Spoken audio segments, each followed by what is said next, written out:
ఈ స్టోరీ ఒక్కసారి మనం గమనిస్తే కనుక మనసు కదిలిస్తుందండి. ఇందులో చాలా జీవిత సత్యం కూడా ఉంది. నిజంగా పరమేశ్వరుడికి మానవ జన్మెత్తిన మనం ఎంత రుణపడి ఉన్నామో అనే విషయం అర్థమవుతూ ఉంటుందన్నమాట. అలాంటి సత్యం ఇందులో తెలుస్తూ ఉంది. ఇదే కాదండి, ఒక్కసారి జనరల్గా ఆలోచిద్దాం. మనము భౌతిక ప్రపంచంలో మనం సుఖపడటానికి అనేక వస్తువులను మనం కొనుక్కుంటూ ఉంటాం.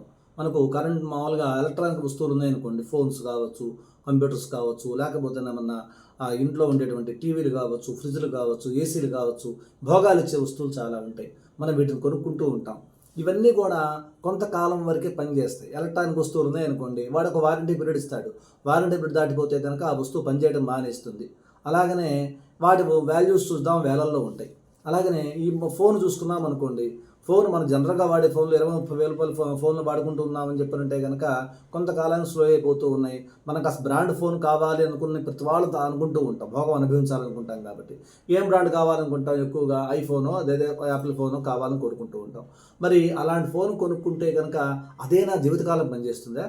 పనిచేయదు కదా. అది కనీసం ఒక 4-5 సంవత్సరాలు పనిచేస్తుంది. దాని వాల్యూ చూస్తే 1,50,000 పైన ఉంటుంది. అలాంటి ఫోన్ మనం కొనుక్కొని 4-5 సంవత్సరాల తర్వాత ఫోన్ స్లో అయిపోతే కనుక పక్కన పెట్టి మళ్ళీ కూడా కొనుక్కుంటూ ఉంటాం. అదే కాదండి, ఒక్కసారి జనరల్గా వాడేటువంటి వాహన సౌకర్యాలు చూద్దాం. ఏదైనా చిన్న మోపెడ్ కొనుక్కున్నాం అనుకోండి, ₹1,00,000 పైన ఉంది.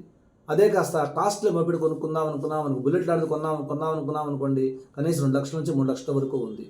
పోనీ అదే ఏమైనా జీవితకాలం పనిచేస్తుందా? లేదండి. దానికి కూడా గవర్నమెంట్ ఒక టైం ఇచ్చింది. నాయన, ఈ వెహికల్ నువ్వు 15 నుంచి 10 సంవత్సరాల పాటు వాడుకో, ఆ తర్వాత దీన్ని కాటాకి తీసుకెళ్ళి వాడితే మాత్రం ఊరుకోమని చెప్పినట్టు మనకు రూల్స్ పెట్టేశారు. అంటే తాత్కాలిక భోగాలు ఇచ్చేటువంటి వస్తువులకే మనం ఇంత ప్రయారిటీ ఇచ్చి లక్షల రూపాయలు పెట్టి మనం కొనుక్కొని సౌకర్యం అనుభవిస్తూ ఉన్నాం. అలాంటిది మనము జీవితకాలం పుణ్యాన్ని ఇచ్చేటువంటిది, అంతేకాకుండా జన్మల పాపాన్ని పోగొట్టేటువంటిది, అంతేకాకుండా మన తరానికే కాకుండా తర్వాత తరాలు కూడా తరింపు చేసేటువంటి అవకాశం దేవాలయ నిర్మాణాల్లో మనం పాల్గొంటాం అన్నమాట. అందుకని వీటిని ధర్మకార్యాలు అన్నారు. పూర్వం రోజుల్లో కూడా మీరు గమనిస్తే కనుక బావిలు తవ్వించడము, పాఠశాలలు కట్టించడము, దేవాలయాలు నిర్మించడము రాజుల కాలం నుంచి కూడా వస్తూ ఉన్నాయి. అయితే విడిగా ఒక చోట బావి తవ్వించినా లేదు పాఠశాల కట్టించినా ఆ వాటిల్లో వచ్చే ప్రయోజనం అంతా కూడా ఒక్క దేవాలయం కడితే కష్టంగా వస్తుందన్నమాట. దేవాలయం పునర్నిర్మాణంలో పాల్గొంటే ఇంకా విశేష ఫలితం వస్తుంది. కారణం ఏంటి? అక్కడ మనకు దాహము తీరుతుంది, విజ్ఞానము వస్తుంది, అన్నదానం జరుగుతూ ఉంటుంది. అలాగనే అనంతమైన శక్తి ప్రపంచానికి అందిస్తూ ఉంటుంది దేవాలయం.